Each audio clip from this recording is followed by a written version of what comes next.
Well, Dublin City Council has said that it's not ruling out permanently removing or finding another spot for the Luke Kelly statue on Sheriff Street in Dublin after more vandalism occurred yesterday evening. Reporter JJ Clarke has been finding out more. Luke is one of us, so why would we be doing it to one of us, you know? The Luke Kelly statue in the North Inner City has been vandalised a total of 7 times since the 25th of June 2019.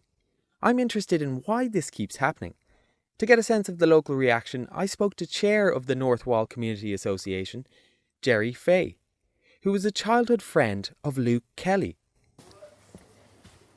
So we grew up together, went to school together, played football on the streets together, done everything together. And then he went to England, I think about 16, he went to England, became famous and so on and so forth. Around 1969 or so, Sheriff Street had become a bit run down at that time, mainly because of what sometimes referred to as the fall of the docks, right? Which basically was containerisation. There was a lot of casual work on the docks, like you would always get a day's work. The handling went because everything now came in a steel box. You know, before you could have maybe 4 or 5 men in the whole of a ship packing the stuff. Cranes that lift the road had to be wheeled across the road, then unpacked and stacked, all of that. So now you just a steel box come in, you lift it around. So the work went out the window. And then 30 years or so of deprivation.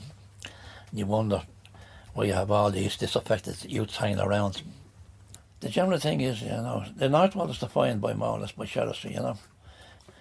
But the area is more than that, you know. If I could ring up Luke today now and ask him, would he have any problem, like, you know, being transferred over to Raglan Road or something like that, I think Luke would have another heart attack, you know. Like, Kelly he's belonged to here, his family's belonged to here, you know. You listen to Lukey Kelly singing one of his best songs, Peace St. John's song, right? Dublin in the rare old times, right? And he talks about to see the new glass cages sprung up along the quay. What's he referring to? Yeah, the office blocks, isn't it? Exactly. Yeah. Right. And he's talking about Dublin in the rare old times, because Lukey grew up in the rare old times, you know. You know. So its footprint is all over this area, you know what I mean? And no matter what happens, the statue will always be there. It's not going anywhere, you know. Like, it's there. It's part of this community. Glenn works for the graffiti removal company PMAC. They are contracted by Dublin City Council to remove graffiti across the city. I asked him about Dublin's graffiti problem and the process of removing it. I'm Glenn, work for PMAC, we're a graffiti removal company. We respond within a couple of hours of it normally. You know, I think the last one went out at probably 2 o'clock in the morning. I think there was a crew. We were on it about 4 o'clock. It has been glasses, red, black. I think this is the first time we come across someone vandalising with straight paint all over it. You know, I think that's the first time we come across that anyway. That's all it is. It's a blank canvas for them. They see even where we clean. We could take this off. We're standing beside the wall, there's graffiti on it. We could take this off right now. I guarantee you'll be back 2 days later. You look at places all over Dublin, you look at side of buildings and you wonder how they grew up and got the graffiti up there. It's amazing how they do it and how high they grew up to do it, the risk they take. So they're not bothered by it. The one in Gill Street, basically we use a kind of a light detergent.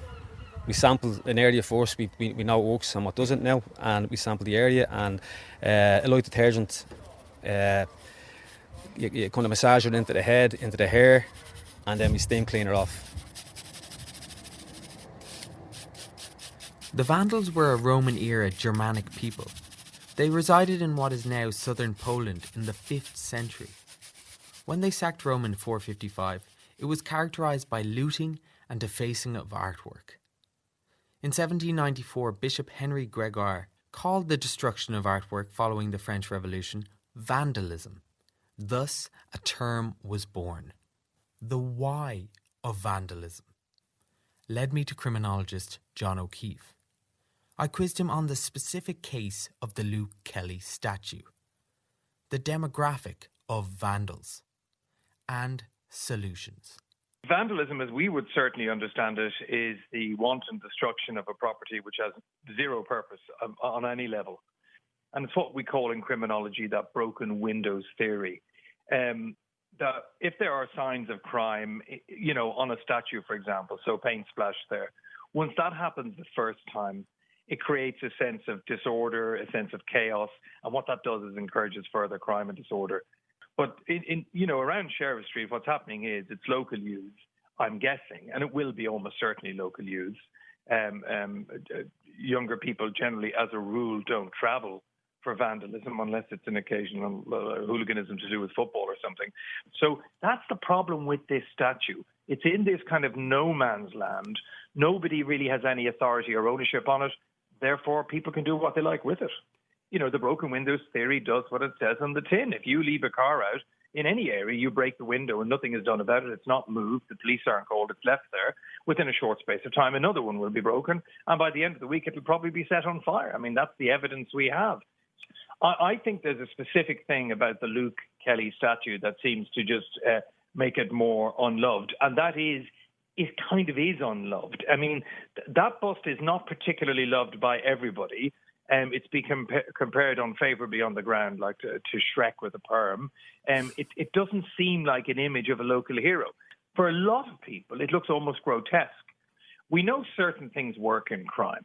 The first thing that works in crime is a community. So once the community are actively involved and giving ownership of that space. So, for example, they might be allowed to contribute to flower bedding around it and so on. There might be names of each individual person who's put a flower there. It could be lots of things where they have buy-in and ownership. So I think people need to have buy into that statue quite physically by owning the space around it, for example, and being invited to contribute to it and to enhance it. That would be a start.